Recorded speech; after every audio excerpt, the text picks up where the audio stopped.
Good morning, good afternoon, good evening, wherever you're at when you receive this message. This is Scott Smith, and I'm here for another Saturday, another Saturn day, and shuffling my cards, and I'm thinking about my week, and I'm meditating on all that I've seen and experienced, and fulfilling the promise I made to myself to stick with the schedule and be in this moment and show up in this way.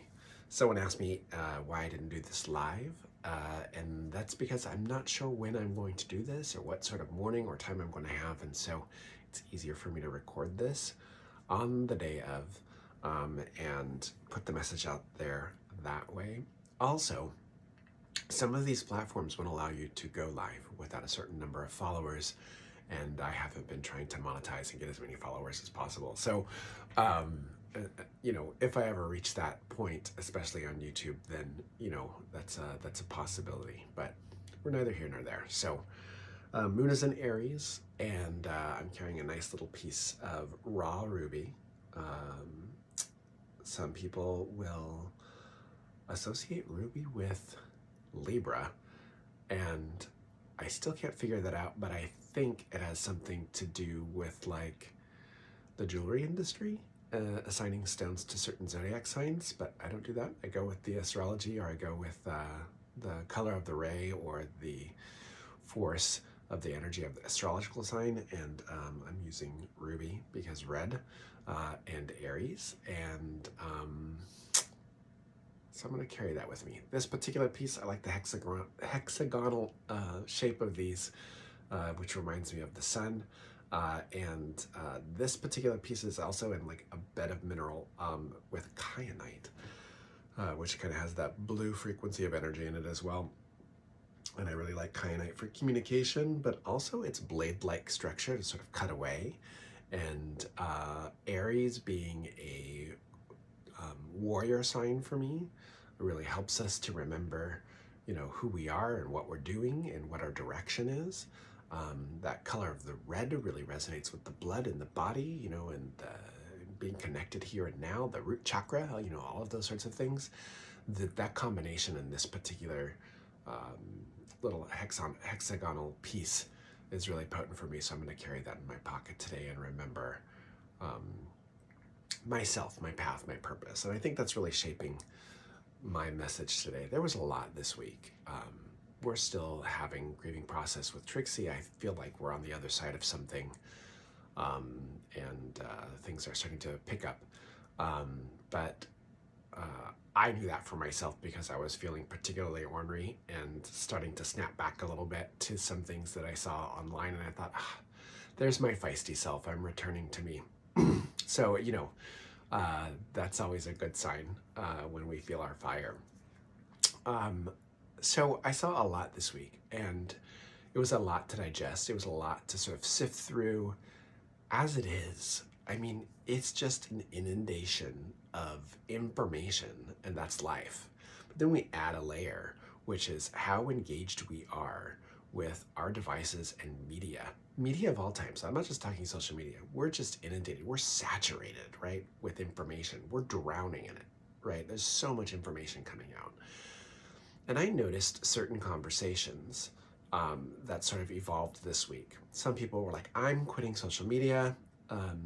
Several people, I'm quitting social media. I'm taking a break. I'm having a media detox. And why are you toxin in the first place? Why are you that saturated? Why are you that involved in it that now you have to purge, right? So there was a part of me today that was like, why are you binging? Why are you so deep into it that now you feel you have to detox? Where's the middle ground in there? There was another part of me where I had a lot of conversations with people, I work with a variety of people where people were talking about where they felt they were guided to go, where they felt like things meant for them and where they were supposed to be. I'm a witch.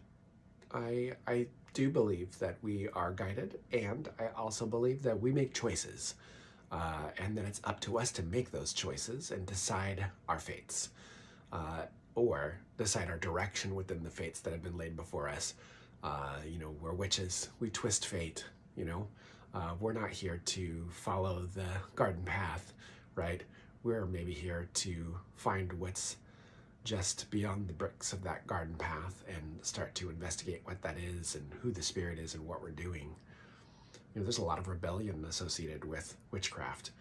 I'm a pagan, right? Meaning, in the broad umbrella sense of the word, I'm not the popular religion, right? So, my gods are many, and I recognize divinity in everything, right? Relationships, I talked about that before too. So, when there is that many, when, in my perspective, when there's that many, there's a lot of choices, there's a lot of variety. There's not just one voice, one word, and one direction. But when we have so many directions, when we have so many choices, when we have so many things, and, people treat it like a red tray at a buffet, it is important that we make our choices. So that's where I landed today, is making our choices. We can choose to tune into everything, but we're really subscribed to nothing. Or we can tune out all the noise of everything and really choose our subscriptions, really choose what's really going to bring us into alignment with ourselves. And I'm not talking the glorification of self. There's a lot in today's media that feels like a Goliath of marketing, which is feeding into us, and the story of, being your most authentic self, and you do you, and doing what's right for you, and care for you, and you, and it's all about you. And that our choices individually are more important than all the choices of everyone else. And alongside that comes a host of voices which say, well, if you don't like my choice, well, then you can F off because you're toxic, right? There's a whole vein of things there. And I think that, in certain ways on the planet, in certain ways in our cultures and communities, in certain ways in politics, in certain ways in all these sorts of things where we're feeling inundated with all this information and we want to tune it out and detox, we need to think about more than ourselves. We do. We honestly do. We have to think about the bigger story that's happening here. We have to remember our common causes.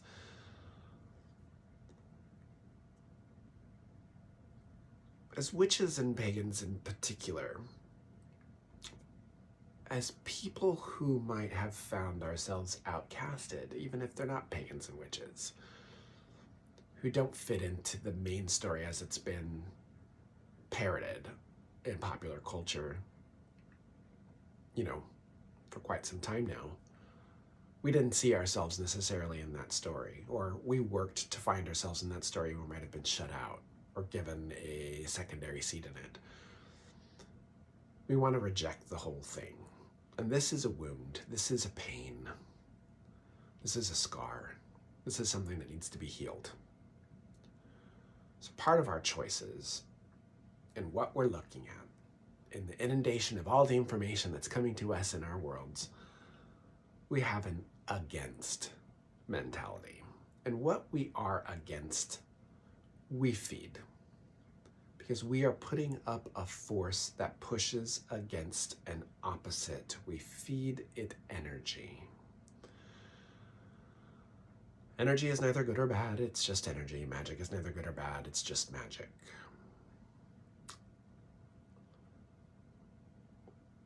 What we are against, we feed.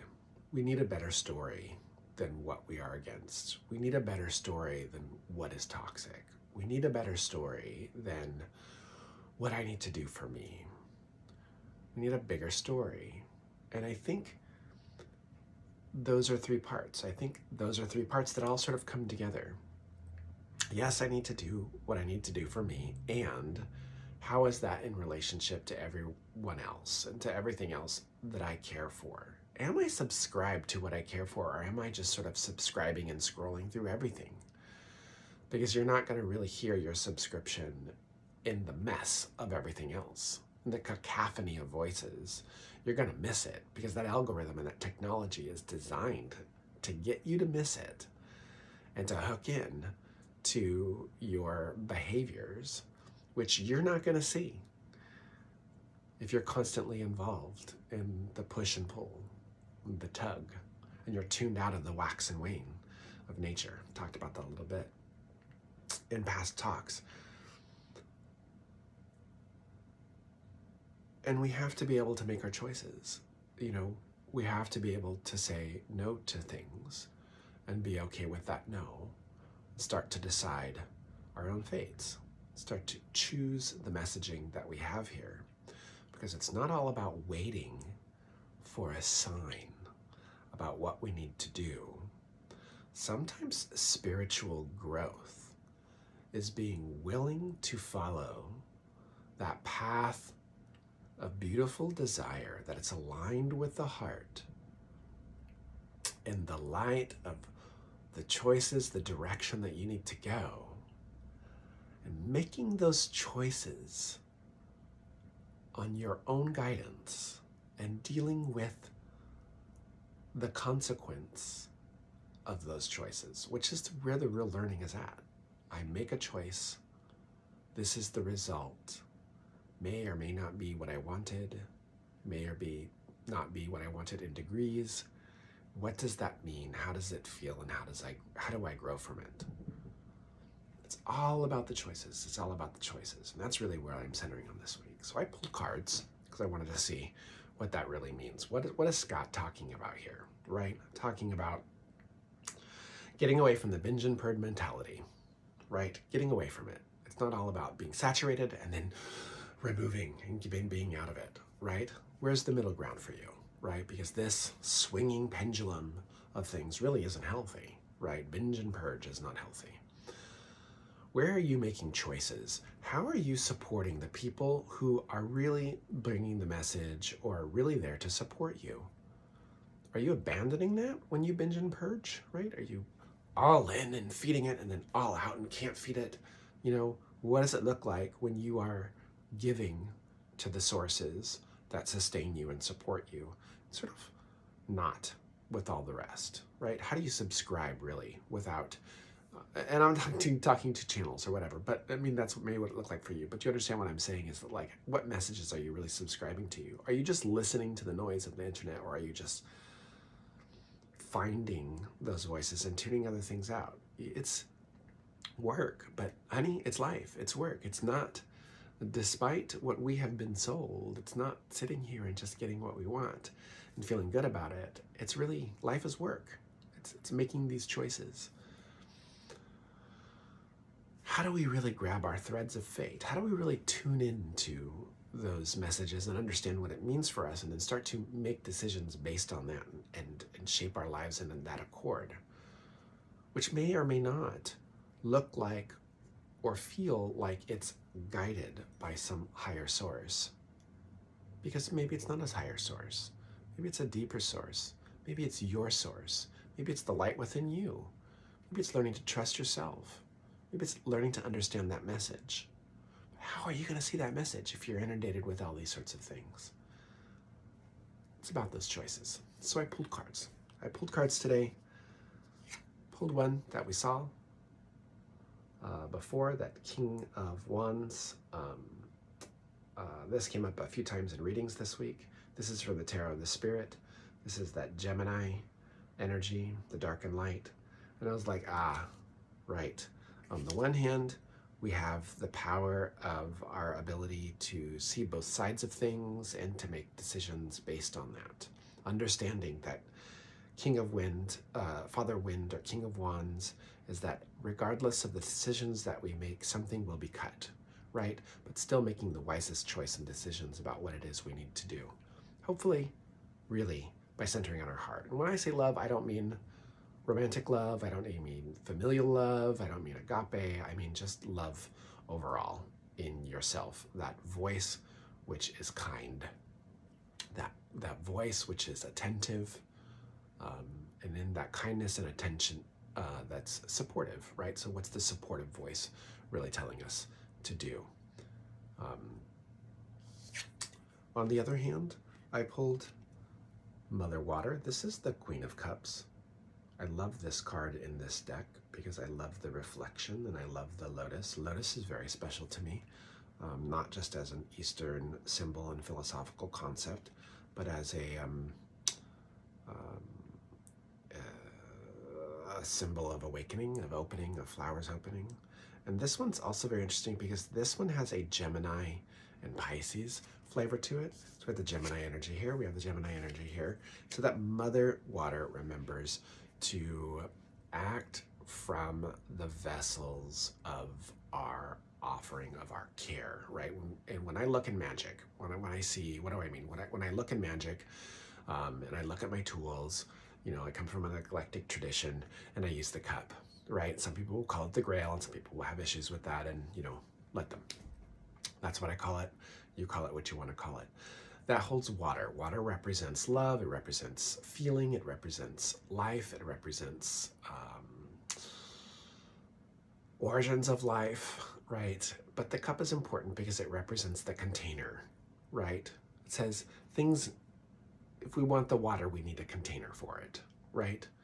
Which really mirrors my message for today, that we need to create our containers. What's the container that we're going to use when we go forward, right? We see that we have to make choices and decisions in our lives. We might be avoidant to those because we don't like consequence.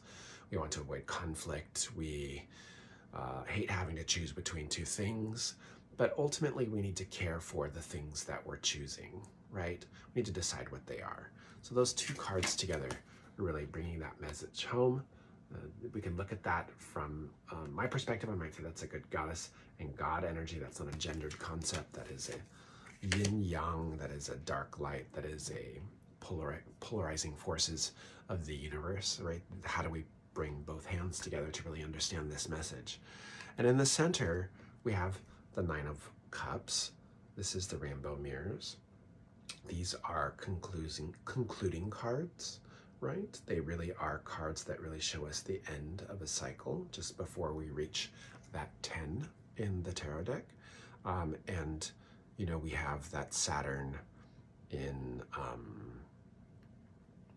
Pisces energy there. And I made a mistake when I talked about the Mother of Water. That's actually Gemini and Cancer. I meant to say Cancer, not Pisces, because it really taps into feeling. The Rainbow Mirror is that Saturn in Pisces. This is really understanding how vision is shaped for what's coming next, right? So it's about making these choices, right? Understanding that we're going to carry something forward, that maybe, hopefully, I'm encouraging you to do this with heart, with care, with attention, with tenderness. Stay subscribed, stay connected, right? Stay connected. But there is an ending here. There is an ending here. There's a finality here. There is consequences are coming home.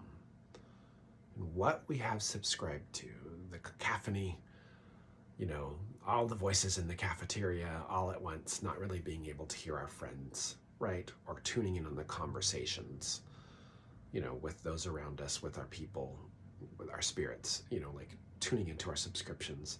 There is a consequence here. There is an ending that's happening, right? That might be apparent to you this week.